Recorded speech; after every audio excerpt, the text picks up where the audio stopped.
Welcome to High Heels and Lipstick Conversation, the space where grown ass women get real, get inspired, and get empowered. Where confidence meets class and real talk meets real women. Where we celebrate the power, resilience, and beauty of womanhood. I'm your host, Namia Carnice, your sister in style, success, and soulful conversation. This podcast is for my seasoned ladies, the women who've been there, done that, and still are stepping strong. From career moves to self-care, from relationships to reinvention, we keep it real, we keep it classy, and we always keep it fly. Now go grab your wine, your coffee, or your tea, because this is High Heels and Lipstick Conversation, and we got some grown woman talk to do. And don't forget to like, share, and hit the subscribe button. Let's go.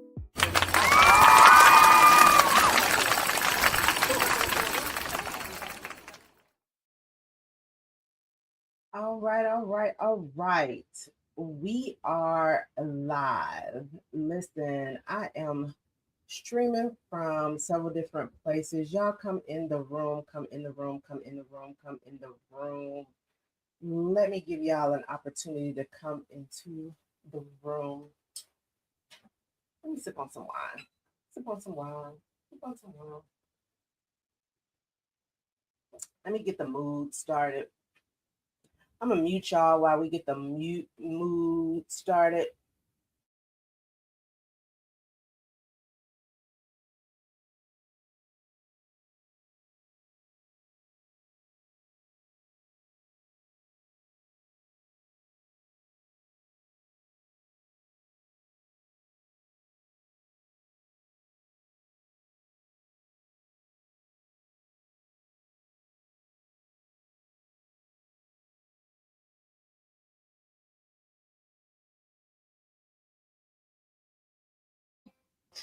I see a couple of y'all come in. Hey, L'Oreal, come on in, come on in. I'm just setting the mood, waiting for folks to come on in the room.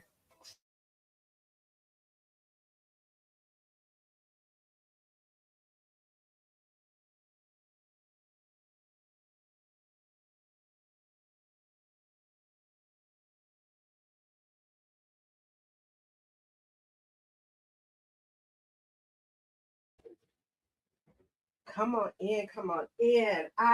Listen, if you are in, check in with me.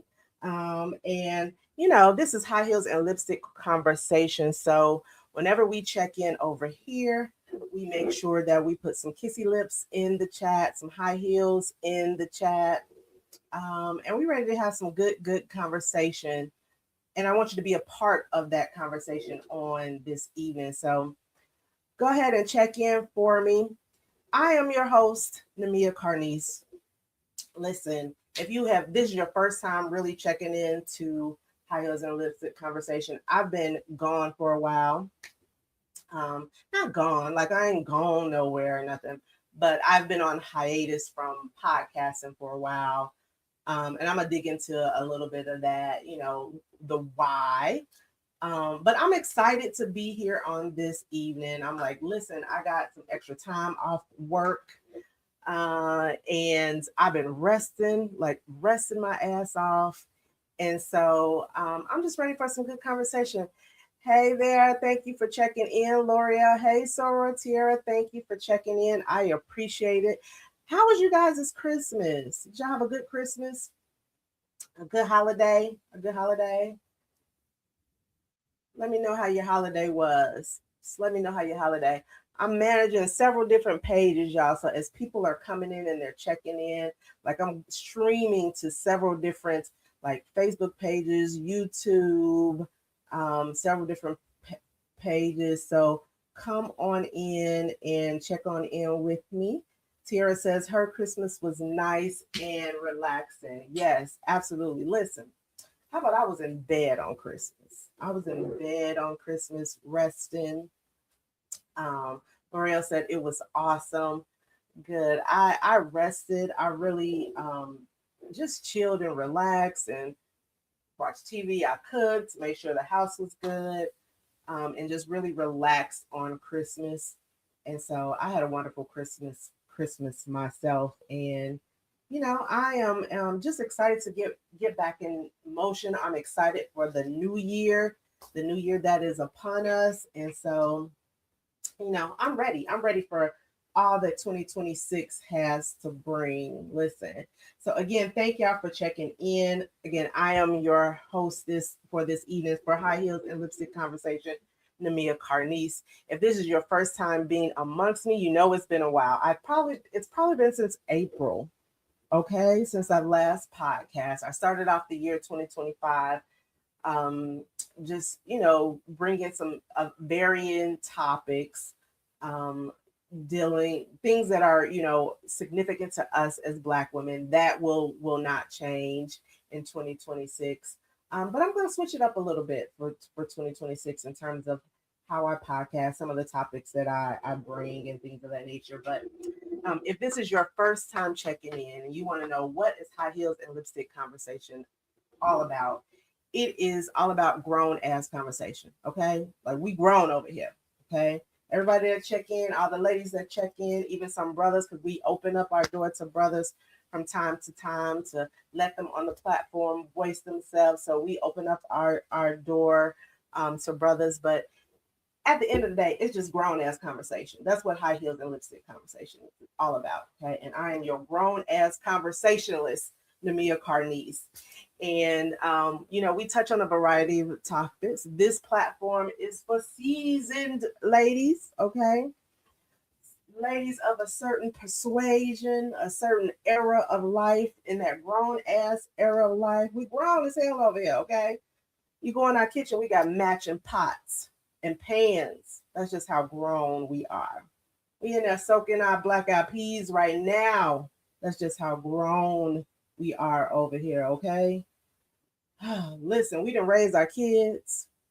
We grown out here. We done raise our kids, and we only babysit our grandbabies when we feel like it. We grown over here. This is grown as women conversation, and we're gonna dig into some conversation on this evening. As I was saying, my 2025, it started off like really, really great, enthusiastic, and sometimes part of us being grown over here is sometimes we talk spiritual, because that's me, that's my foundation. And so I know that my life would not be where it is now, blessed and peace and joyful, if it was not for the Lord. So we always got to give him his just due in any conversation that we have, even though it's grown ass conversation. We love the Lord, and sometimes we cuss a little, right? Right. But we grown, right? Because we know where our help comes from. So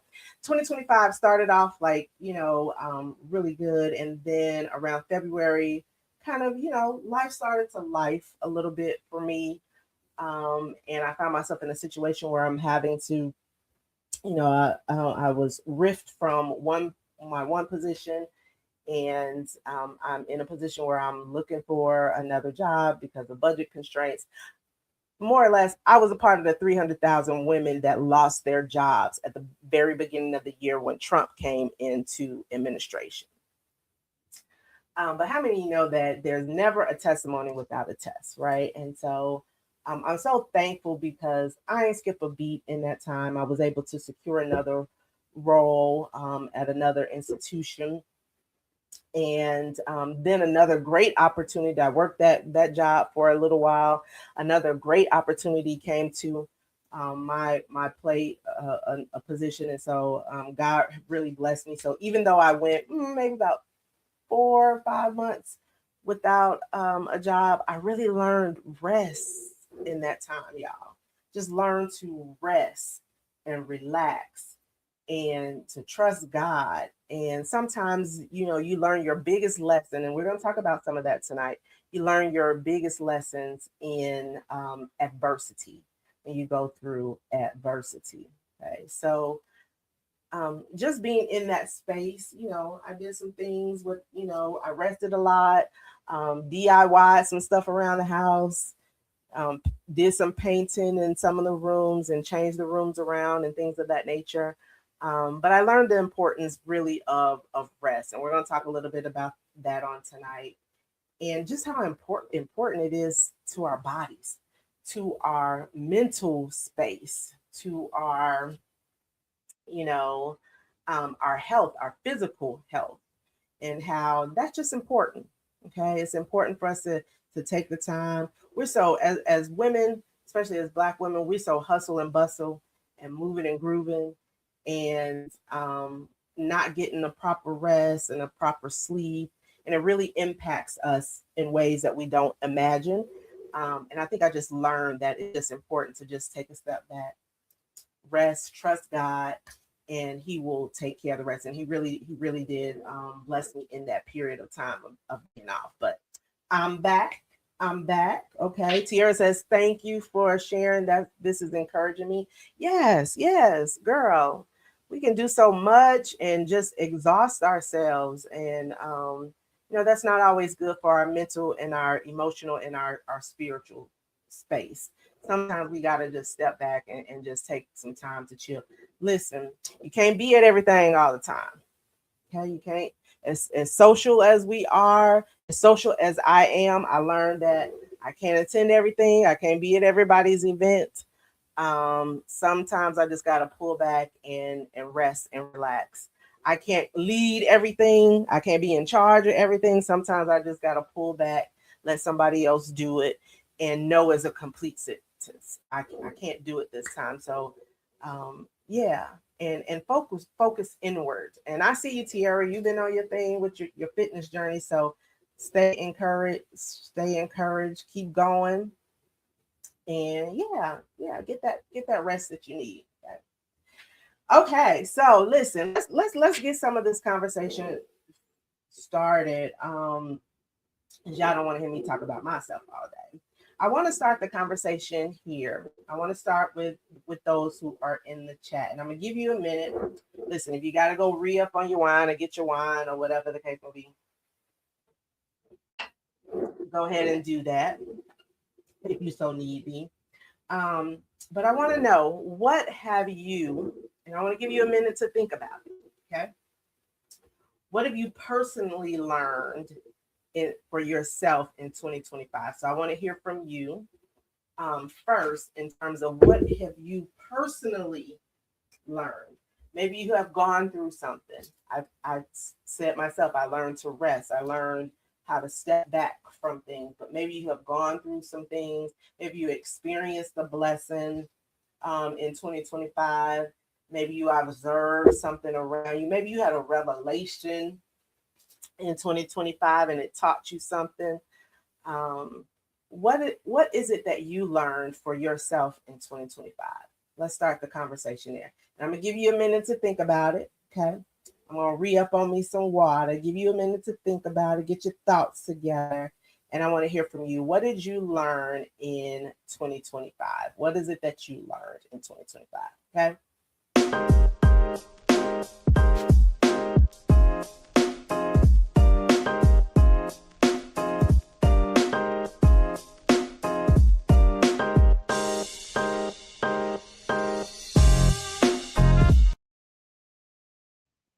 Put it in the chat. Once you have thought about it, put it in the chat. What is it that you have come to learn? What lesson did you learn? How did you get liberated? And it could be any lesson, anything, from your experiences or observations around you in 2025. It could be in your personal life. It could be what you learned on the job, in your career field. It could be what you learned through love and relationships and marriage. It could be any of those things, but drop it in the chat. What is it that you have learned in 2025?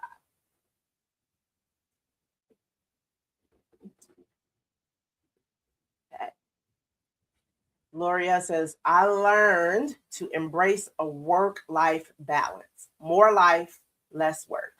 Absolutely. More life, less work. Yes. I've learned the importance of balance, also being more mindful of my wellness. Absolutely.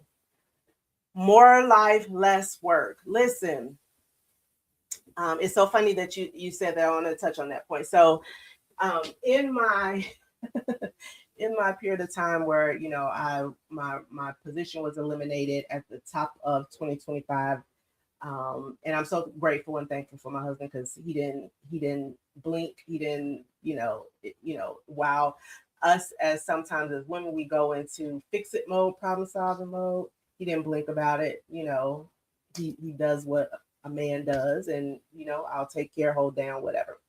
And I had my moments of anxiety. But one thing that I did learn going into one of the the position that I went into before I went back to my old organization, is that I just was determined not to work as hard.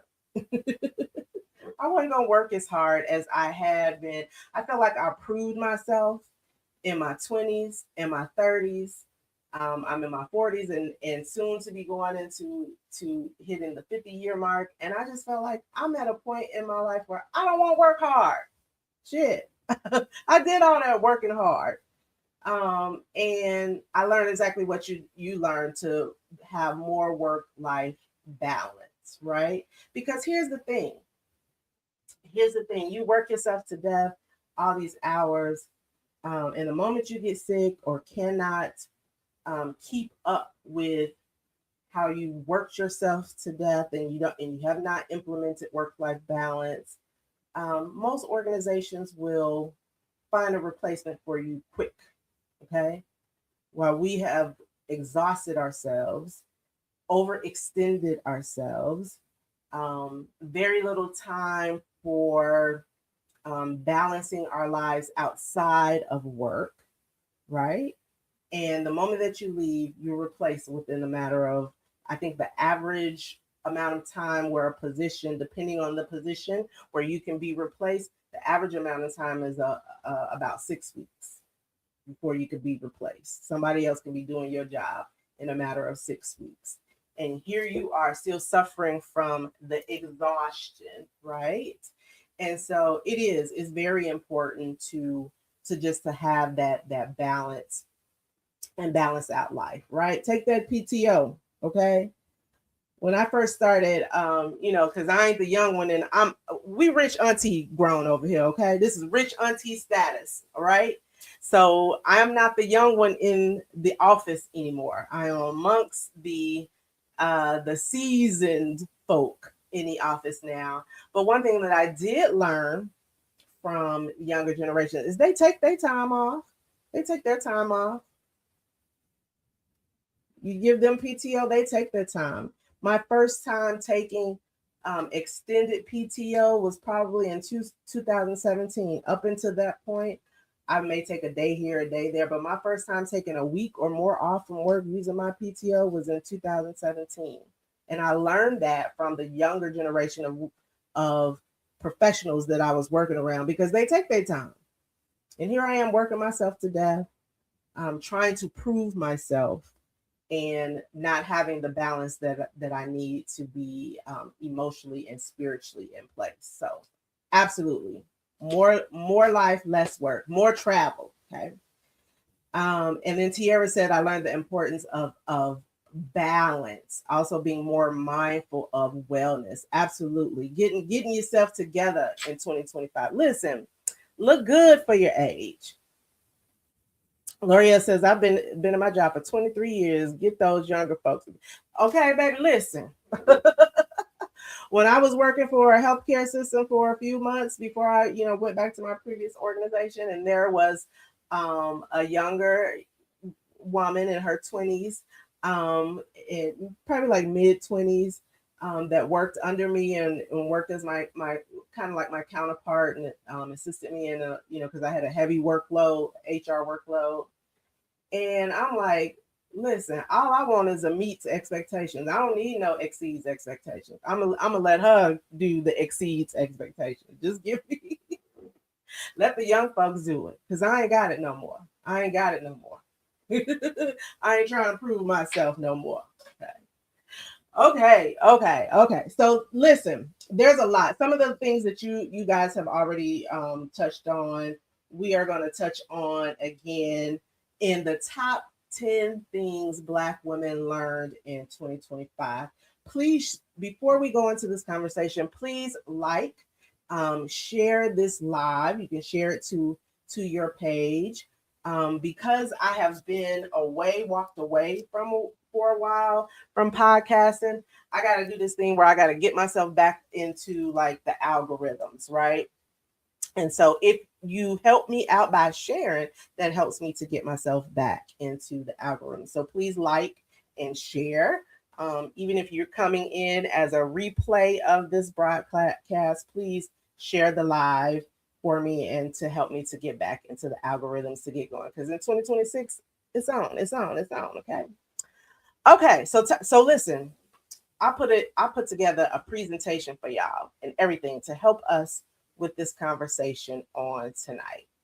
And because I like facts and data, I'm going to share some data surrounding some of these topics, but this is a fluid conversation. I want you guys to share what you think. I'm even willing to drop the link if somebody wants to come on and have some conversation with me on screen. We can drop the link, not a problem. But I definitely want you to be a part of the conversation. These are things that I learned. Okay, you may have learned some other things, and we're gonna talk some of these top 10. We're gonna delve into a little bit. Some we'll just touch on minutely, but these are things that I either observed in terms of some of the trending topics that were prominent for 2025 that impacted us as Black women, or just personal things that I learned in my personal life, in my personal space. Again, you may have learned something different, or you may have thoughts and perspectives about some of the things that I share on this evening. So I want you to chime in. I want you to express your thoughts, express what you feel, and just continue to have fluid conversation. But we're going to talk about the top 10 things, and I'm going to share. Let me share my screen. Top 10 things that Black women learned in 2025. Okay, can y'all see that? Can y'all see that? Okay, I got a whole presentation for y'all. Okay. A little drum roll. We'll play our little drum roll in between. I got sound effects. Okay. All right. Okay. So top 10 things. Let's start this off. Let's kick this off. Again, tell me what you think. Tell me what you feel. So we just talked about this, okay, on some level. But number 10 of the top 10 things that Black women learned in 2025 is that healing is the real glow up, okay? Healing is the real glow up. Healing has replaced hustling, therapy replaced tolerating, peace replaced proving. So healing is the real glow up. Let me just kind of share with you some facts and some data, okay, about healing for Black women. According to the Center for Disease Control and Prevention and National Center for Health Statistics, mental health treatment among women ages 18 to 44 increased steadily since 2019. So we, as women, Black women in particular, where it once was a stigma for us to seek out therapy because one, we take it to the Lord. Okay, we take it to the Lord, and if the Lord can't fix it, can't nobody fix it. Okay, you take it to Jesus. But what we have learned is, yes, you take it to Jesus, you take it to the Lord, you pray about it. But what we've learned since 2019 that sometimes it's important for us to take our issues, our traumas, things of that nature, and go seek help, go seek mental health. And it's very important. Statistics does say that Black women remain underrepresented overall, but the growth rate of utilizing therapy for a number of reasons. It could be trauma. It could be trauma from a prior marriage. It could be childhood trauma. It could be, family trauma, trauma on the job, whatever the case, Black women are continually and increasingly going to seek therapy. Black women are more likely to seek therapy after major life transitions, whether it's burnout, whether it's divorce, whether it's caregiving fatigue. And that is an area right there that we don't talk a whole lot about, right? Because if you are of a certain season of life, especially if you are maybe millennial, Gen X, we're in what's called that sandwich generation where we've raised our kids are older, maybe we got young grandchildren or something like that, but we're also in a space and place where we're taking care of our parents now. And so a lot of us have taken on the caregiver role for our parents, for people in our families, right? And the amount of stress and trauma that it causes for people who find themselves in caregiver role is astronomical. Okay. And so women are choosing, Black women in particular, are choosing to deal with that because caregiving can be very stressful. Hey, Sora. Hey, Darian. Okay. Furthermore, a 2024-2025 study indicated that Black women increasingly describe stress, anxiety, and depression using clinical language. A lot of Black women are now rejecting the strong Black woman narrative and reframing rest as preservation. Okay. And many women find themselves in therapy for the first time in their 40s and 50s. Okay. So listen, ladies, we taking care of our mental. We're taking care of our mental because we found that it's important not to live in that trauma. Okay. Not to live in that trauma. So go get help. Yes, you can rely on Jesus, but it's Jesus and therapy. Jesus and therapy. You can talk to your friends. You can talk to your pastors. You can talk to a trusted thought partner.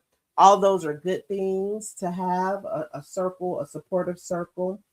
But sometimes they're not always equipped to give you the tools that you need to go and talk to someone.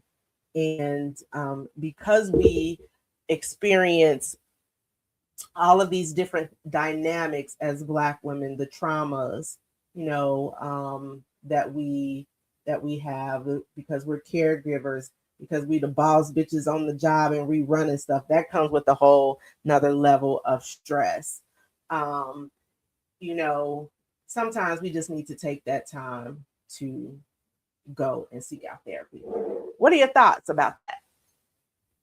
Do you agree that therapy is less of a stigma for us as Black people? And why has it long been a stigma for us as Black folks, Black women in particular, you think? Share your thoughts. Why y'all do that? Come on, re-up on my wine. I'm drinking water and wine.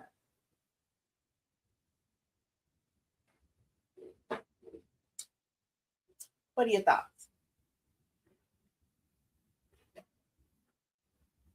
I ain't trying to get in your business, but has anyone out there gotten relief or found that therapy was a um, welcomed for you? Share your thoughts. Until you do, I'm going to go on to my next one. Okay. So that was number 10. Let's go to number 9.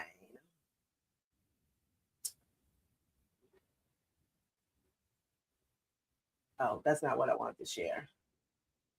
Let me get it right, y'all. Let me get it right.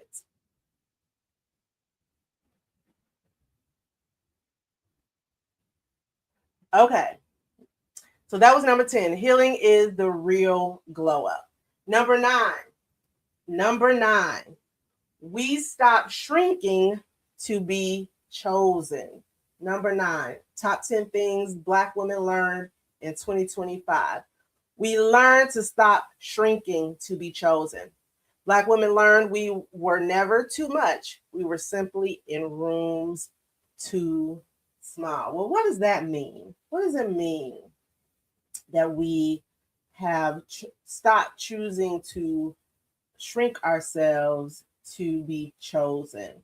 I think if you think about Black women and the role that we play in society as Black women, so true, Darren. Yes, I think we're beginning to. Oh, I'm sorry. Darren says, I think we're beginning to understand the importance of healing and self-preservation. It's important to find a good therapist. Yes, all therapists are not the same, right? You have to seek out your therapist the same way you would seek out your doctor who's right for you. Many times people have come to me and have asked for recommendations on therapists.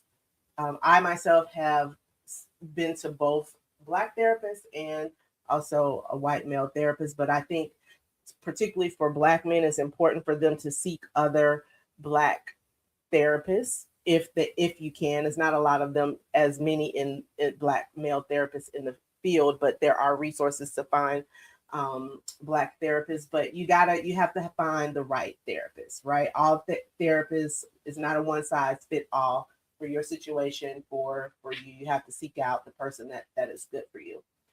Tierra says, I love therapy. I attended my first session in 2019 and find it essential, especially if you are on a healing journey after overcoming trauma. Absolutely. Absolutely. Deep rooted. Deep rooted. Thank you for that.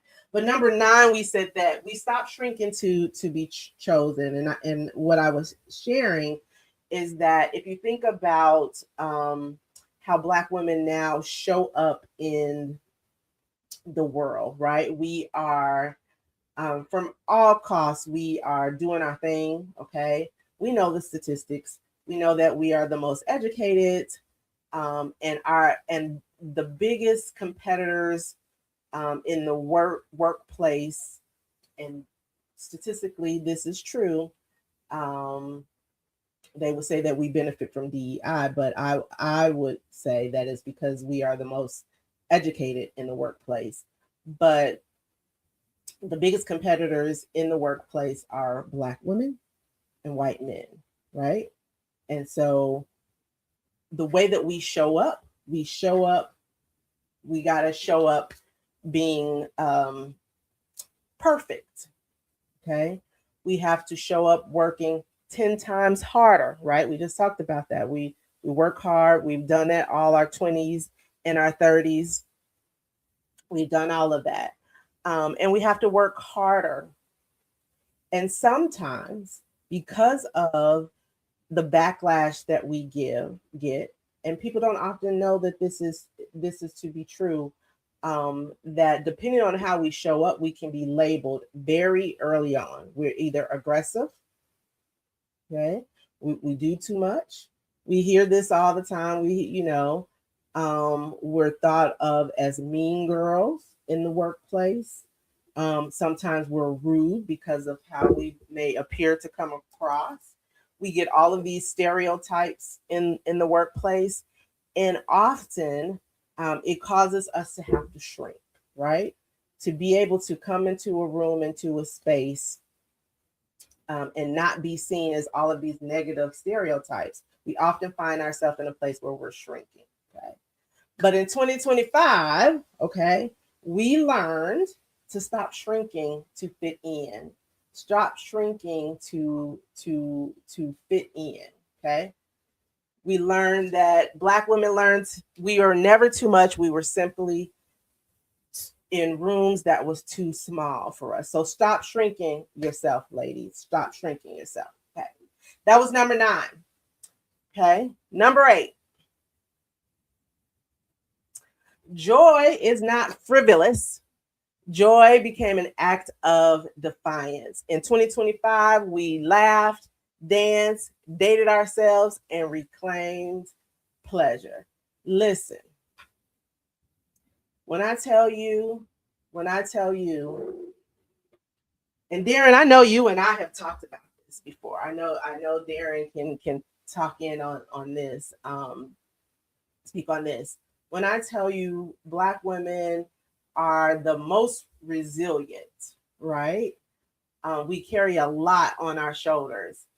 But in 2025, with everything that is going on politically now, and we see shit is just effed up. Okay, ain't no other way to say it. Sometimes we grown over here. Sometimes we love the Lord. Okay, but sometimes we cuss a little bit. Okay, so politically, things are just crazy.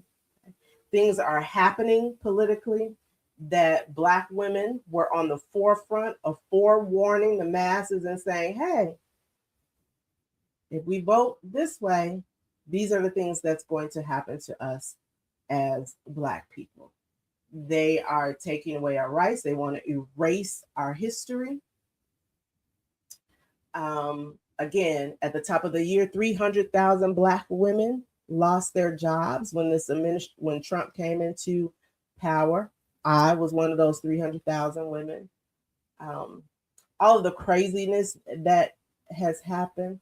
But even through all of that, when I tell you I am sick and tired of boots on the ground, that's why I put that picture up there, boots on the ground. We, as Black women, have been resilient. We have expressed joy.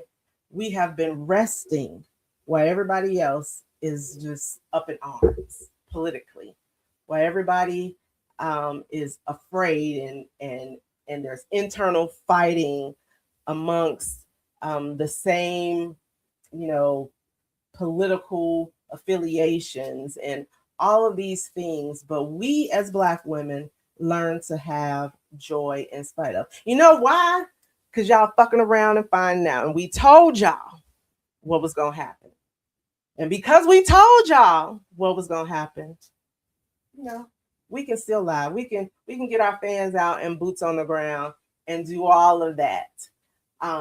Despite everything around us burning down. Because we told y'all. Okay. Jamaica says, amen. We are overcoming that imposter syndrome. Absolutely. Whatever room God places you in, you deserve to be there. You deserve to be there. Whatever room God affords you the opportunity to step in, you deserve to be there. We have worked hard, ladies. Okay? Get somebody else to do it. We worked hard. We've earned our titles. We got a few coins in our pockets now because we've been working for the last 30 years. We earned them coins. Okay? And if we want to take some extra naps on the weekend, we earned that nap in 2025. Okay. But our joy is, sometimes I look at us as ladies, and we bear so much, but being joyful in the midst of it all becomes I don't want to say superpower, but it becomes your strength. I think over time you just learn that it's gonna be okay. It's gonna be all right, right? And we can smile in the midst of and have joy. Darren says, straight toe up. What bothered me was so many of us thought that white women were in step with us. Now, women's right, economic equality, we now learn that many of those pink hats from 2017 weren't with us. Absolutely. Absolutely. I argue this. Well, I hear this point argue all the time because I don't argue certain points anymore. But when we hear individuals talk about women, Black women in particular, we were hoodwinked by the feminist movement. And I would argue that the feminist movement was never about us. So we should have learned that was never for us. That was for white women. Did we benefit from it? Absolutely. But this last election should have told us exactly what you said, Darian, that um, the rights, the economic equality, all those things were not about us. We're in the same boat, even though we're the most educated, even though we are the most in terms of the workforce. Our competition is white men. We still right um, have inequalities in the workspace and things of that nature, and so yeah, yeah, yeah. While we were going and voting for Kamala, there were our white counterparts, our ladies, that was like, hell no, we voting for with our husbands. Okay.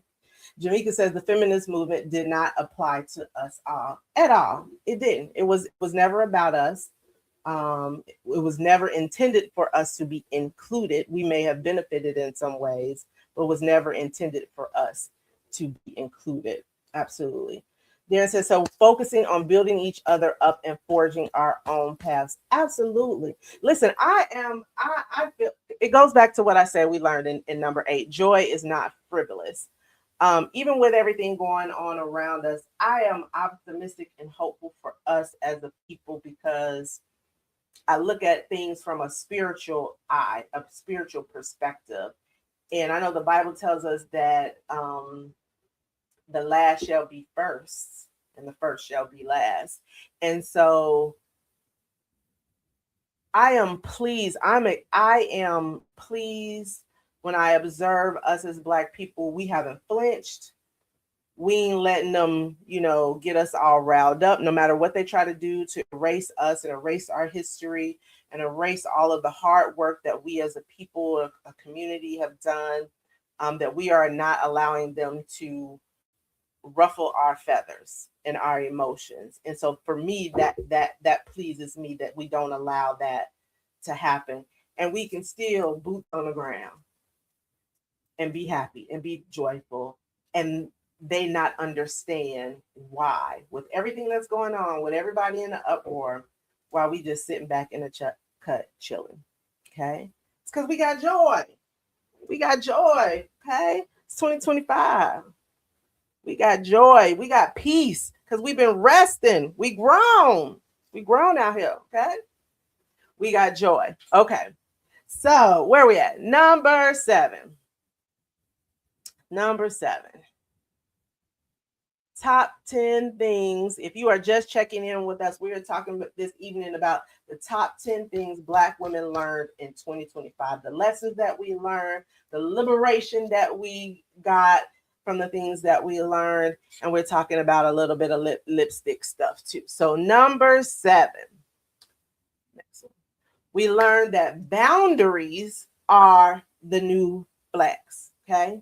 Boundaries are the new flex. Over explaining, retired in 2025, no became a complete sentence. A complete sentence. We learned that boundaries are the new flex. Okay. What do we say about that? Boundaries. Have y'all learned to create boundaries for yourself? Did y'all learn that? When did you learn that?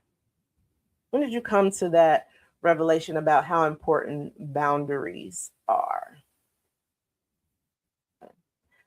I was having a conversation with a friend the other day, and we were talking about people pleasing and how, and I've been guilty. Sometimes we people please, or we want to, you know, please people. We can find ourselves in that kind of in that space where we're just trying to be there for everybody, please everybody, be everywhere they need us to be. All of those things, people pleasing is um, a layered dynamic, a layered behavior, because you don't want people to be mad at you, things of that nature, and all of this. You don't know how to say no. Okay, you don't know that your boundaries are okay. You often find yourself in a space, in a place where people are projecting their own trauma and their own issues on you. Okay. And so, what we're learning as Black women is that you got to create boundaries for yourself. Michelle says, absolutely. I've always lived with boundaries, especially with coworkers. For me, Michelle, I think it was boundaries with not necessarily with work, but boundaries in my personal life, my personal space. And can I tell you how, when you finally put boundaries in place for yourself, when you take a stance for yourself, when you learn to say no to some shit, when you learn to call people out for deflecting and projecting their BS on you, a lot of times you're going to make people upset. You're going to piss people off because they're not used to that, right? They're used to that version of you, who's always there, who doesn't say no, that they can always count on you. You're always gonna be there. You're gonna work yourself tirelessly. People would get pissed off when you put boundaries in place. But it's so important for you to learn to put those boundaries in place. Jamaica says, yes, I've broken my back supporting, but when I realize it's not always reciprocated, I'm still learning my boundaries. It's a process. It's a process, and you have to, um, before you came on, Mickey, one of the things that I said that I learned in connection with just resting more is that you just can't be there for everything and everybody the way that you have always been, right? Sometimes you got to learn to step back and say no. And people will get pissed, and people will think, this is different. But it's so, from a psychological, from a mental, from an emotional standpoint, folks gonna be okay. Learn to say no. Yeah, Mickey says, so I'm taking steps back now. Absolutely, you have to. Darren says, I think we want to create a great life for ourselves and our loved ones, so we overextend, overcommit, and overdo. Absolutely. And we feel a sense of obligation, right? I have always felt a sense of, let me think of the right way to say it. In my service to other people, in my effort to do what God would have me to do, in my effort to always make sure I'm showing up for people, um, we feel a sense of obligation to people. We feel a sense of having to always explain ourselves to people. And I think for me, what I learned, and I probably learned this even before 2025, is that the one moment that you have to pull yourself back, or have to say no, or you don't commit yourself and create boundaries, people sometimes play victim again because they're not used to that. They'll get pissed. But the moment that you start to do that, you start to liberate yourself, I guess I should say, by creating boundaries, because you can't do it, right. You just can't do it all. You can't be all to everybody, um, because people create expectations of you, right? And so Darren says, creating boundaries allows me to do my stuff and not take on or do your stuff. Yeah, absolutely. Laura says, absolutely. I learned shortly after my divorce, I started putting myself first. Yeah, yeah, you have to. You have to. I mean, this is such a layered conversation. You can't negotiate. The lipstick affirmation says you can't negotiate your boundaries. You have to have boundaries. There was one point in my life I can remember, and I often share this story. It was before I relocated back here to the Northwest Indiana area, and living in Indianapolis. And you often think, you know, for me, because I'm kidless or biologically kidless, and I can do this, I can do that, I can involve myself in this, I can be there, I can. And I remember even as a younger woman, it wasn't a nervous breakdown, but it was definitely an exhaustion breakdown where I'm sitting in the parking lot. I can't even remember where I was. And I'm crying profusely in my car, praying to God, tell him how much I can't do this anymore. Because my life had become such to where at least 4 to 5 days out of the week, I was committed to something that I committed myself to. I was obligated to attend this meeting, to be a part of this activity, to do this at church, to lead this effort at church, to um, be a part of this committee from, in sorority life, and just overextended myself. And when I tell you I don't do that shit no more,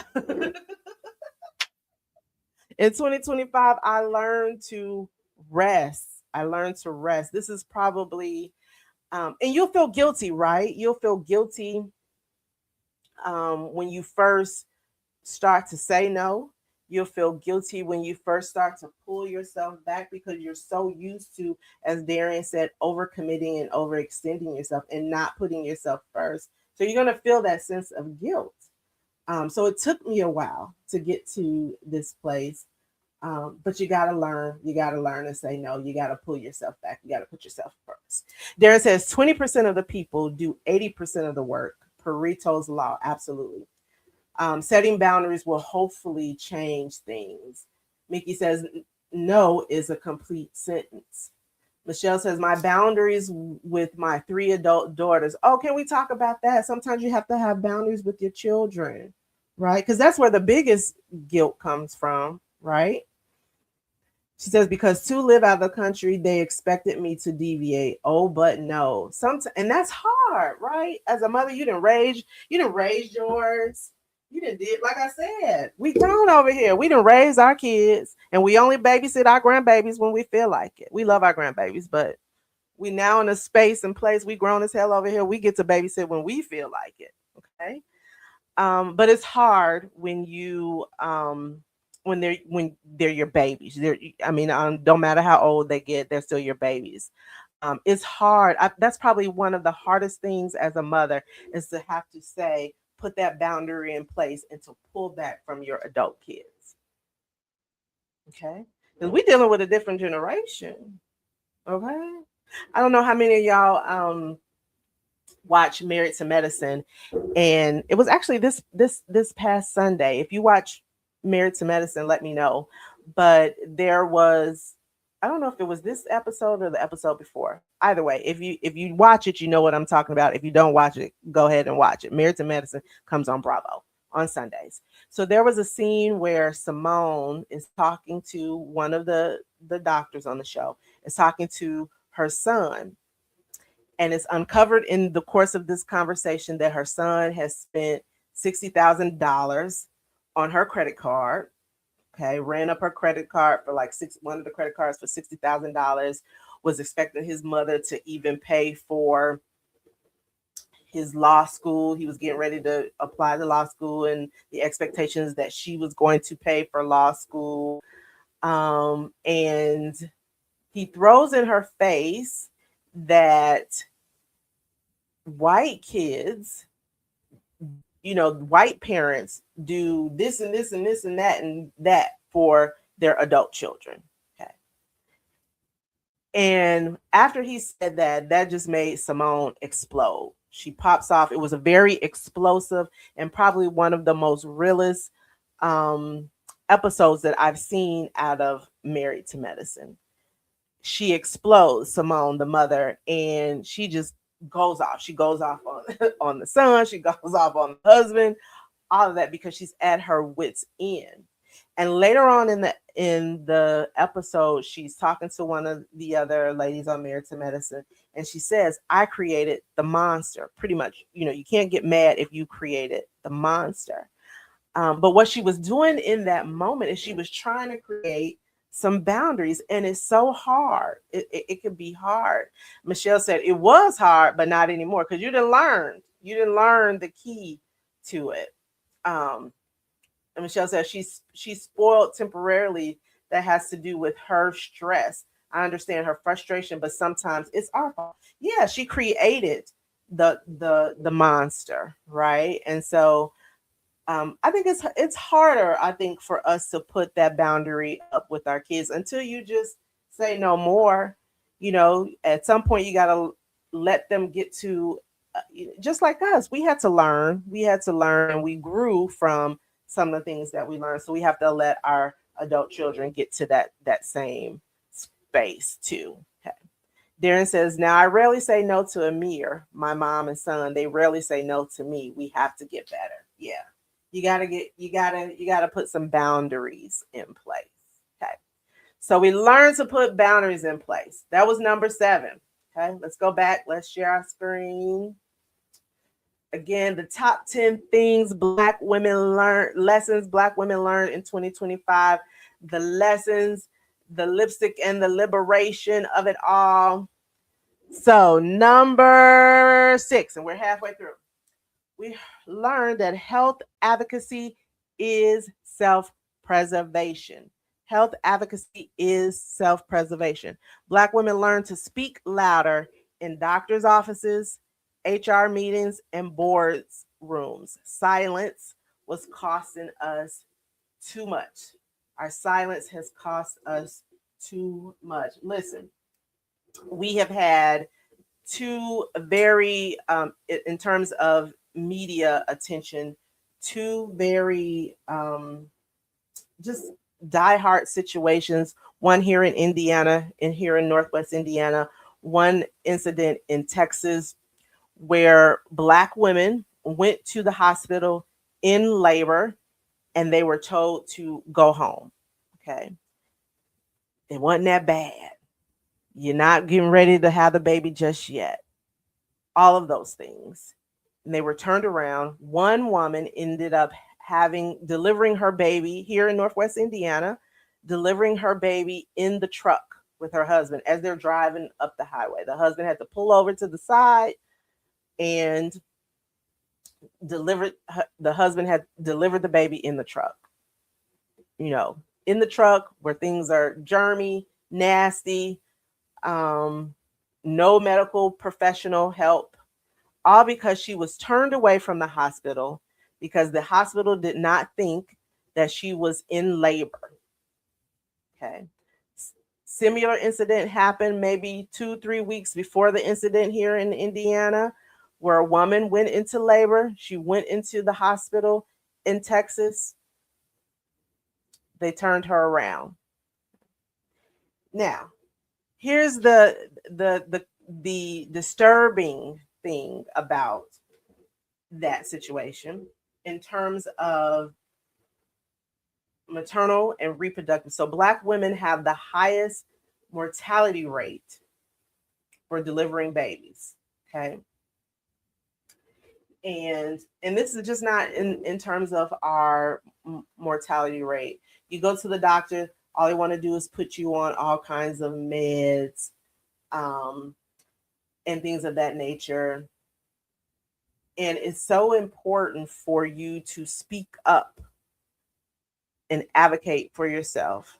And research, right? And so I'm not talking about Dr. Google research, okay? Because I have been guilty of that, where I Google some stuff and I'm like, damn, this is happening. It must mean I'm dying next week or something. So I'm not talking about Dr. Google, but it is important for you to research things for yourself so that you know what questions to ask when you go to the doctor. But here's some data, because again, I like to give you the facts. I like to give you the data. But it says Black women, in terms of our health, okay, and pregnancy related causes. Because again, we just had these two incidents that happened. One here in Indiana, in Crown Point, Indiana, Northwest Indiana, one in Texas. Black women are 3 to 4 times more likely to die from pregnancy related causes. To die. Okay, which means we get pregnant. Either we go into the delivery room and we're giving birth. We pass, we don't get to live to see our babies give birth. Or the doctor is not taking us seriously and we developed issues related to our pregnancy, high blood pressure, I've had friends who have developed gestational diabetes, really extremely high, high blood pressure, things of that nature. And the pregnancy really took a toll on them. But Black women are 3 to 4 times more likely to die from pregnancy related causes. In response, Black women are seeking doulas and midwives at higher rates. Okay. So, because of all of this, I now see more, and I know this to be true. I have some line sisters. I know some women who, instead of doing the traditional route of going to see a family physician or to give birth with the physician, they have chose the route of having a midwife or a doula because you have more personal attention. So we're choosing doulas and midwives at a higher rate. We are demanding trauma informed care. Okay. And because we're going to seek therapy and we're more concerned about our mental health, we're openly discussing postpartum depression and anxiety. Okay. So we're doing that way more often. Darren says, I'm glad we're having more conversations about health equity, healthier lifestyle, and medical outcomes. We're demanding to be heard. Absolutely. Medical professionals haven't really listened to us for decades, right? And why haven't they listened to us? Because stereotypes have told them that Black women have a high threshold for pain. Okay, that runs back all the way to the slavery days. We can take the pain. We have a high threshold for pain. Okay, or that we're dramatic. We're not really experiencing what we said that we are experiencing. But that's changing because in 2025, Black women increasingly are advocating for their health. It says, according to Kaiser Family Foundation, over 60% of Black women report having to advocate for themselves to receive appropriate medical care. Okay, over 60%. So you got to go in the doctor, you got to ask questions. Well, what does this mean? What does that word mean? Right? A lot of times in the past, historically, we've just taken their word for it and gone about our business. But different medications impact us differently, affect us differently. We can't always get the same treatment and care that the next person gets or our white counterparts get or any other ethnicity, right? So we have to ask questions and we have to do our own research. Black women are significantly more likely than white women to report not being listened to, the symptoms being minimized, and needing to seek second opinions. Okay. So advocate for yourself. Darren says, it happened to my aunt after she had her youngest son, kept telling her doctor she felt sick, was rushed to the hospital 3 weeks after birth, and excess after birth had caused mild sepsis. Oh my goodness, and sepsis, if that get into your bloodstream, that can kill you. It can shut your organs down. And that was 49 years ago. Okay. They didn't take us seriously. Okay. But we're learning. So we got to advocate for ourselves, ladies. Okay. So that was number 6. Number 6. Let's go to the next one. Number 5. We already talked about this, but rest is resistance. Okay. Nap culture wasn't laziness, it was liberation. We stopped asking for permission to pause. Let me just share this with you real quick. We won't belabor this long because we've talked a lot about rest, but according to the Center for Disease Control and Prevention, Black adults, especially Black women, are more likely to get fewer than 6 hours of sleep per night. Black women report the highest rate of short sleep duration among women across racial groups. Now, some of that has, if you like me, if you a seasoned woman like myself, some of that shit has to do with perimenopause. Okay, you may be going through perimenopause. We wake up at 3 a.m, can't go back to sleep.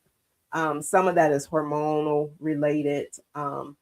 But by and large, um, the CDC says that Black women typically are getting 6 hours of sleep, fewer than 6 hours of sleep per night. Now, I don't know about y'all. I need all my rest. Again, in 2025, I learned to rest. I get my rest. I need all my rest. And I know that you always heard that the older you get, the less rest you need. I have just not found that to be true. My husband tell you all day long that I come home, I do my thing, but the first place I'm going to land around 7 o'clock is the bed. And I'm going to be there until the next day, until it's time for me to get up and go to work or do whatever I have to do. But rest has just become so important for me. And if you think about it, it's really tied to our health, right? Our mental capacity, our ability to focus and concentrate. I know we're super women. I know that, we are supercharged. We're there for everybody, but we really do need to learn the importance of just resting. But sometimes you need more than 8 hours. Okay. But it's attached to your health. It's attached to how you look, right? Lack of sleep causes those, what they call them, raccoon eyes. You get the raccoon eyes because you have lack of sleep, puffy eyes, all that. And so it's important. It's important for us to rest. Okay. Important for us to rest. Important for us to rest. Here's some other stuff. Black women reported higher levels of chronic stress related to work. Again, caregiving, because we're caregivers now. Racial discrimination. Financial responsibility, right? We bosses. We boss bitches now. We running things. We running our own businesses. We breaking glass ceilings. We educated and all that. We got more money than what we know to do with. All that for us. And I love that for us. But it comes with a burden for us as Black folks, as Black women. Okay. And financial responsibility is often a stress for us. Chronic stress is strongly linked to insomnia, difficulty staying asleep, waking up exhausted. Okay. So it's important to get your rest, ladies. It's important to get your rest. Okay. Darren says, I need my sleep as I get older. Yes. Ooh. Ooh. I can't wait to come through the door and take a shower, put on a moo and get in the bed. I used to run nonstop. Now I shut down and get my rest. Yes. And it's important for those workouts, Darren. Listen, I need my sleep just to get up and go work out the next morning. So yes, rest is important. Okay. Number 4. We're getting down to the wire, y'all. Getting down to the wire. Number 4. In the top 10 things Black women learned in 2025. The lessons, the lipstick and the liberation. Visibility without protection isn't progress. We learned that visibility without protection isn't progress. 2025 reminded us that being seen doesn't mean being safe. Black women learned to demand credit, compensation, and care. Let me just kind of talk about that for a minute. I want to pause there. That being seen doesn't mean safe. What does that mean? What does that mean? What does that mean? At the top of the show, or even sprinkled out, I've talked about how we're highly educated, we're breaking glass ceilings. I just said that. We are competitive in the workforce. We're at the top of our game. We have the titles. We have all of this. But being seen doesn't mean being safe. Okay. They see us. We see us. Okay. Each other. And this number four, visibility without protection isn't progress. It's so layered. And I probably could go on and on and on and on and on and on. I can connect it to our love and relationships. I could connect it to um, the workplace. I can connect it to so many tentacles of our life as Black women. So we are seen. Okay, we are the most emulated culturally, right? Our style, our flair, our lips, our dress, um, the way that we wear our hair, all of these things. We're at the top of our game, right? But we are still not safe in a lot of areas. Okay? Sometimes our lack of safety is because of each other. Okay. We tear each other down tremendously, right? We walk in the room, and the first thing we do is give each other the elevator eyes. We check each other out. Social media has gotten so bad that we tear each other down on social media. And I was just looking at commentary on the Dr. Kari Bryant, so the wife of Jamal Bryant. And I think it was, oh, I can't remember the person that I was listening to, but he was just going on and on about the people tearing her down the most about the dress. And if y'all haven't seen the dress, matter of fact, let me pull the dress up, because listen, I thought the dress was nice, for the event, but the fact that she is a first lady, and I'm gonna come back to the point that I was trying to make. Okay. But the fact that she is a first lady, people did not like the dress. They thought it was inappropriate for the dress. Let me pull up the actual picture. If you have not seen this, let me share with you really quick. Michelle, that says that's my pastor's wife. So let me share. Let me stop sharing that and then share this if you have not seen it. Oh, here it is. Nope, that's not it. That's not it. There we go. Okay.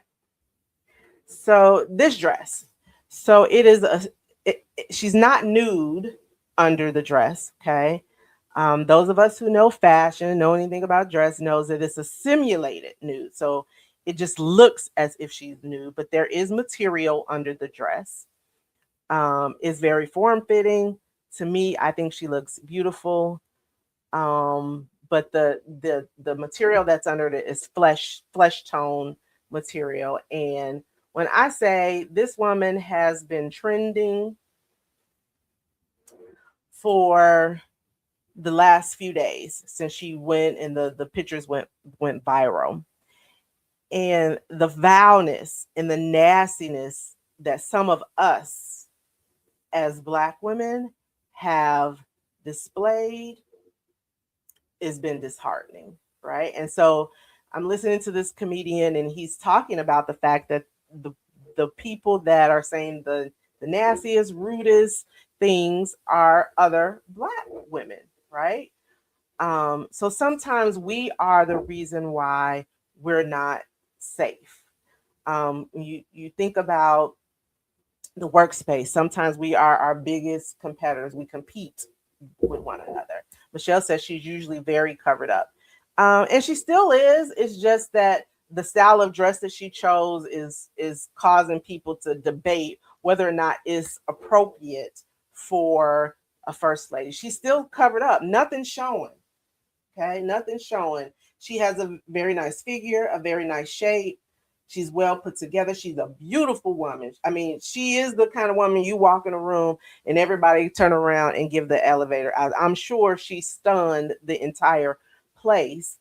So, you know, to me, she's covered up. It's just that the dress is this new style of fashion where it looks as if the only thing that she has on is this kind of netted dress because it's a simulated nude, it's flesh tone material that's under the dress. So people will say that that's inappropriate for, for the first lady of a dress.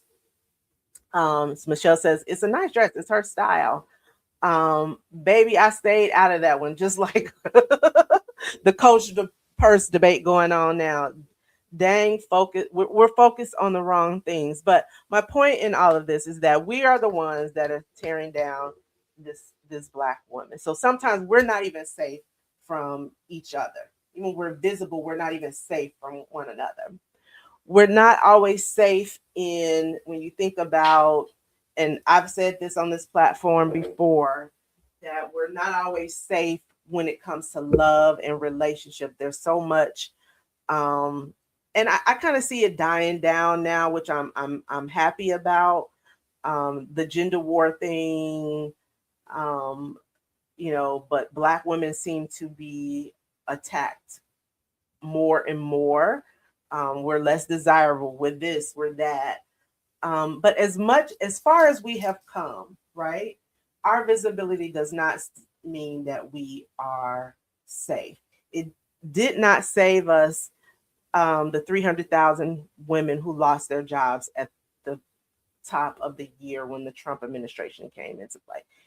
Our visibility, as bad as we are, as smart as we are, it didn't save the 300,000 women who lost their jobs.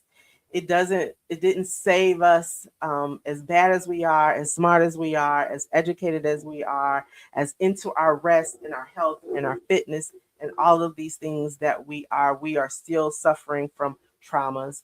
We're still suffering at a greater level from abuse, domestic abuse, um, violence in the homes. We're still facing a lot of the things that we've had to deal with. As far as we've come, we're still dealing with things that impact us as a community. Okay. So our visibility, because we have reached, um, this level, does not exempt us from some of the hard times that come into play because of our racial makeup or our ethnic makeup. Okay. So that's what that's all about. The visibility without protection isn't progress. So we still got some things to do. We're the 92%. Most of us voted for, didn't vote for this current administration. And we just decided to rest and pull back. And because we realized that our visibility didn't mean that we were safe, our protection. Okay. So that's number 4. Uh, let's go into number 3, and we're almost at the end here. Top 10 things that Black women learned in 2025. Okay. Love is no longer a deadline. Okay. Marriage stopped being the finish line. Peace, alignment, and joy became the goal. Now, this is going to hurt some people's feelings. Okay. I can't tell you how many times I've gotten into a debate about this with Facebook friends. Okay? Because we still are trying to hold to this narrative in 2025 that Black women are old, lonely, dying with their cats. Okay, because don't nobody want them because we're too aggressive, we're too masculine, we're too this, we're too that, we're not enough of this. Other ethnicities or women are better than us. All of this. Okay.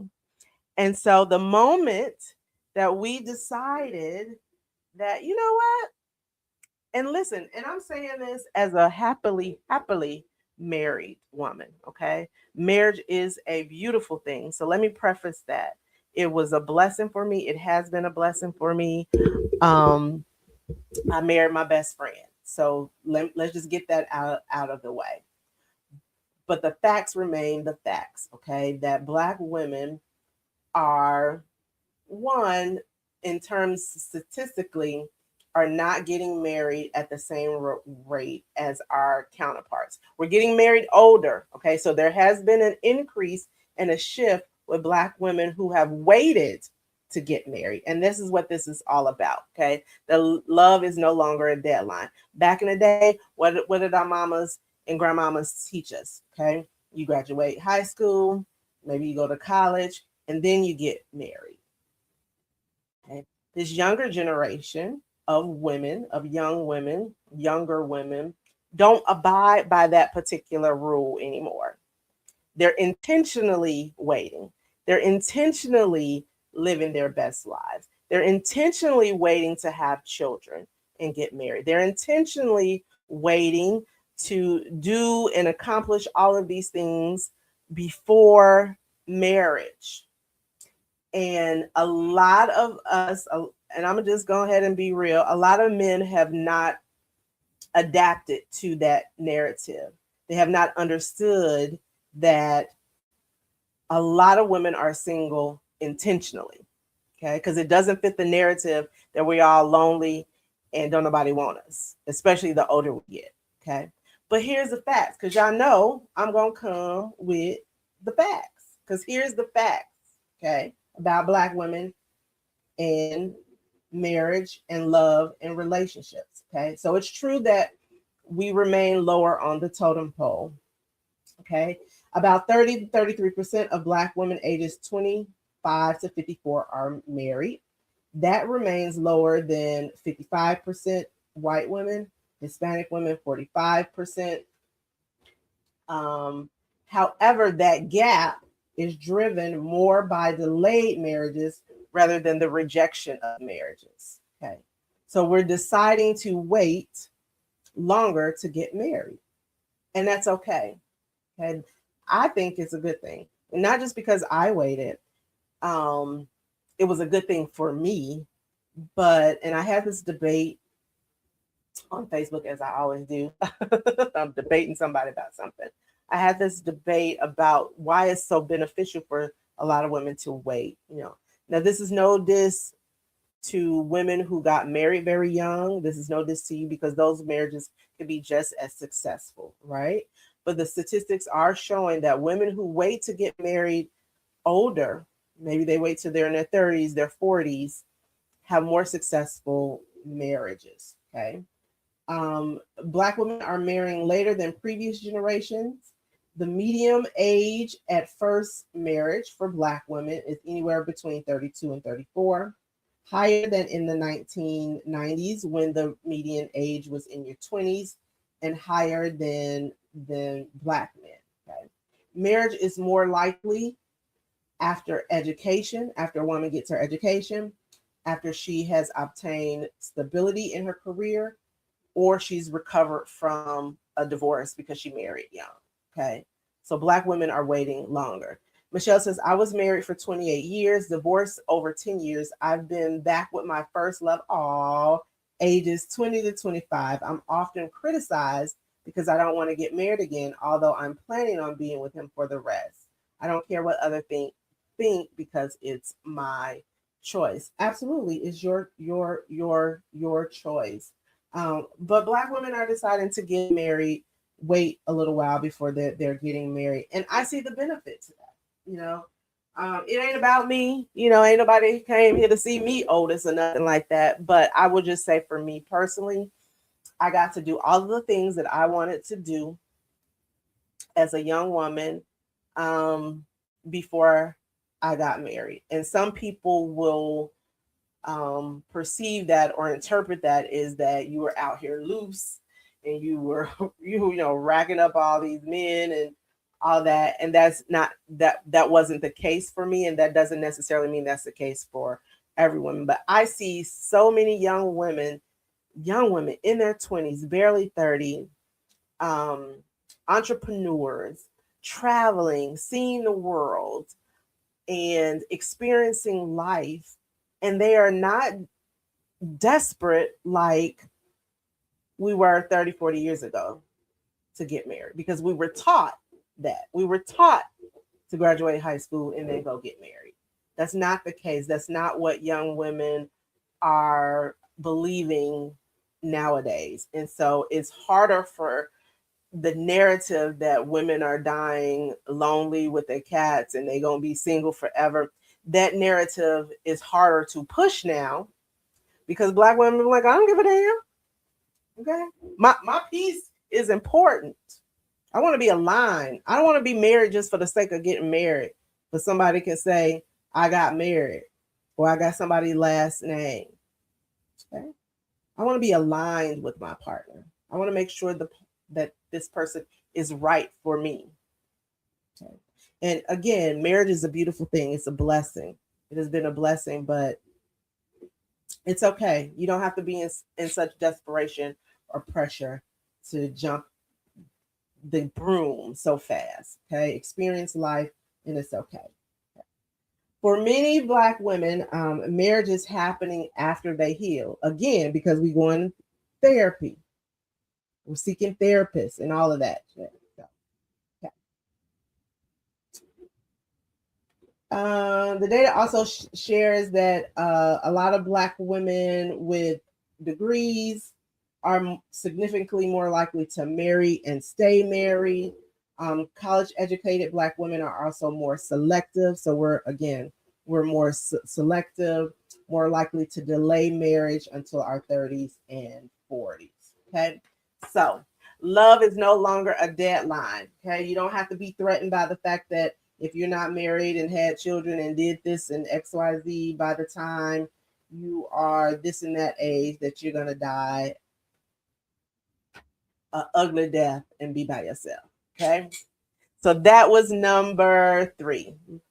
Let's get down to number 2. We are almost at the end there. Top 10 things Black women learned in 2025.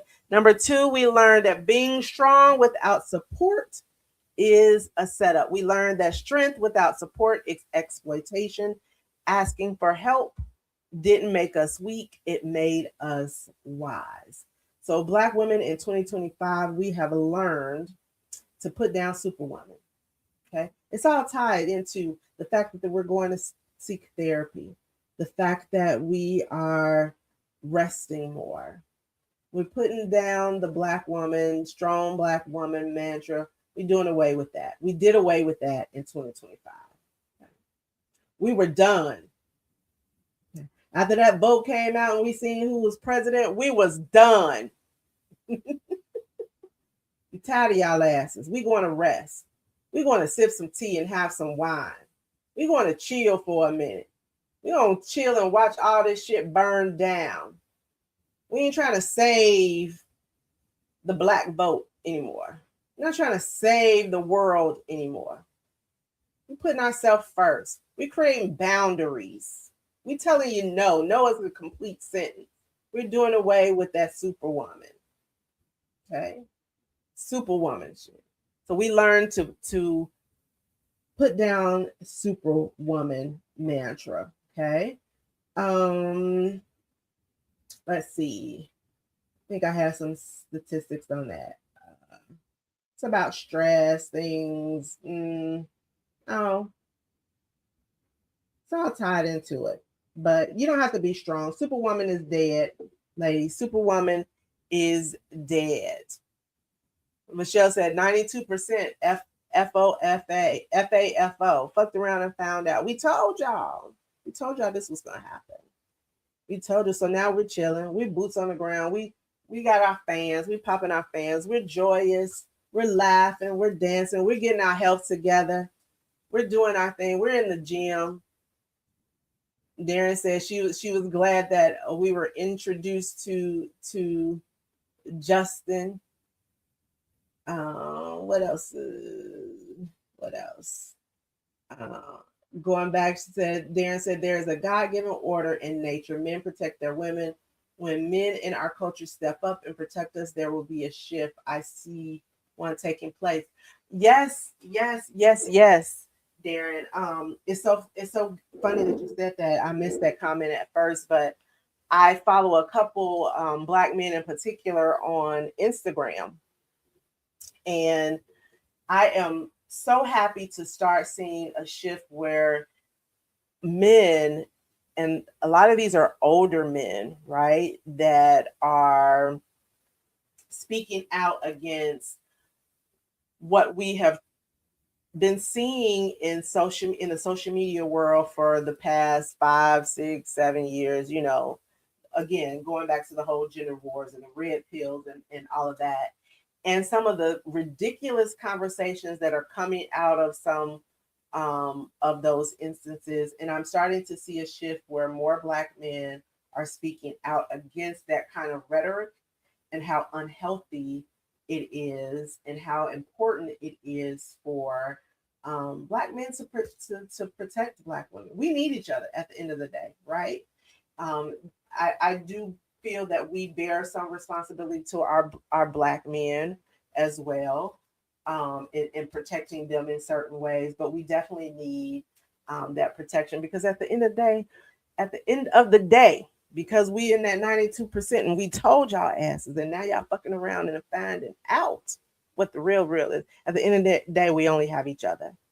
When it all boils down, we only have each other, and so it's important for us to protect one another. Okay, one another. Okay. So yes, being strong. Superwoman is dead. We don't have to play strong anymore. We don't have to, bear everyone's burdens and all of that good stuff. And the number one thing that we learned on in 2025, for the 2025, we learned the number one thing is burnout is not a badge of honor. Okay. In 2025, Black women learned that exhaustion isn't excellence. You don't owe your body, spirit, or peace to systems that won't protect you or even prioritize you. Okay. So we learned that burnout is not a badge of honor. Listen, the way that we went to bat and we were on the front lines of many of the causes and our plight, and it's not to say that we can't continue on that front. I just think that we've learned to do things a little differently, right? Um, we've learned not to wear ourselves thin. We've learned to discern, right, when our voices are needed and when it's not needed, right? We learn that we have to operate differently. We have to approach things from a different matter, because we're wearing ourselves thin. And Darren says, think about our history. Slavery pushed Black women as the key link economically via reproduction, sharecropping, maids, nannies. Absolutely. The role was further exacerbated during Jim Crow. We're realizing now we need each other. Black men and women have to make it work together. We do. We all we got. We all we got. We all we got. And when the shit hits the fan, as it looks like the shit is hitting the fan every day, in this season, in this season of rest, I really, and I'm a political junkie, right?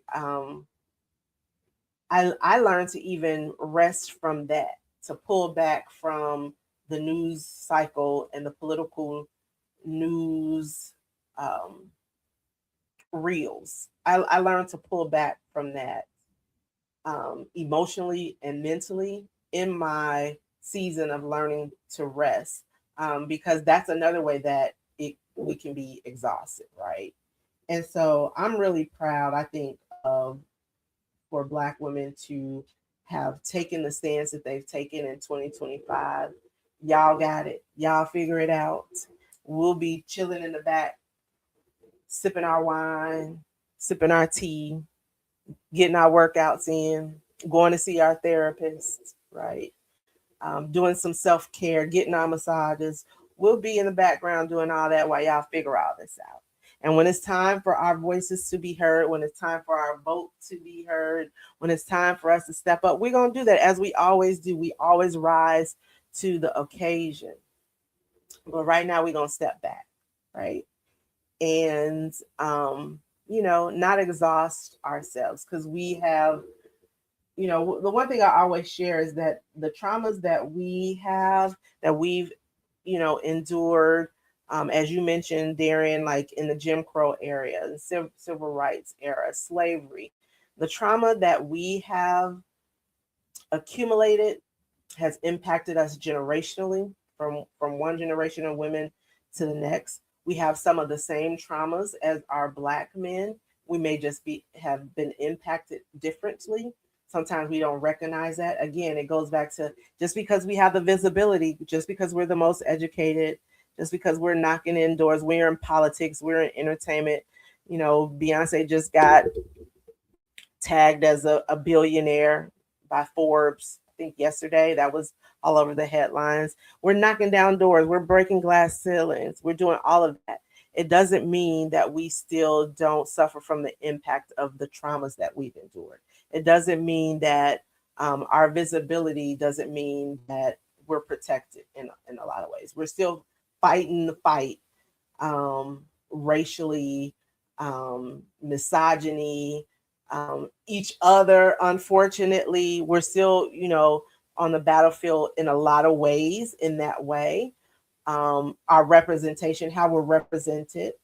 Sometimes I get frustrated with how we're represented in the media and on TV and in the music and things of that nature. So we're still battling through a lot of those things, as far along as we've come. But yeah, we're all we got, as Darren said. We're all we got. We're all we got. Okay.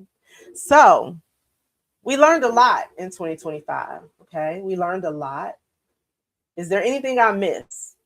We started the top of the show saying, what are some things that we learned? If there's anything that I missed, put in the chat. But we've learned a lot. And my affirmation for you on this evening is that you go into 2026.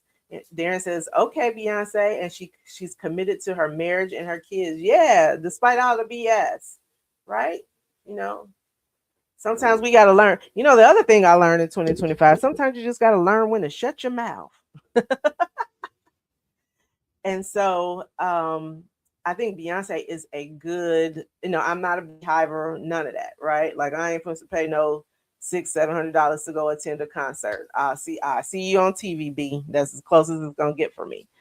But I think one thing that we can learn even from her is that, as strong as our voices are, we don't always have to be heard. We don't always have to be loud about our thoughts and our feelings and our perspectives. Sometimes it's better to be silent and let our actions prove our worth. Let our actions prove who we are. Let our presence when we walk in the room be the voice. It doesn't always have to be verbal from us. Michelle says exactly. And so sometimes our silence is golden. Our silence is necessary. So I'm glad we silent. I'm glad we chilling in 2025. I think that's the biggest thing, is that we just learn to be cool, that we're going to be all right as a people. And like you said, Darren, that we need each other. Darren says she has the right priorities. Right. Yeah. I ain't gonna speak to y'all peasants. Beyonce said, I ain't speaking to y'all peasants. I ain't supposed to come and, take up for my husband in public and defend him. We just gonna do what our actions. And what? Yesterday she hit the Forbes billionaire. She is now counted amongst the 1% of billionaires in the world. Okay. I don't know. She might have voted for Trump. Sometimes when celebrities get to, even us black celebrities, we get to that status, we vote for where our pockets align. She billionaire status. I don't know. Oh, she did campaign for Kamala, didn't she? I would hope so. But she's been in the room with Trump and his people. Okay. I ain't criticizing. I'm just observing. Okay. All right, y'all. Listen, the top 10 things that we learned in 2025. thank y'all for this evening. Thank you for being here on this evening.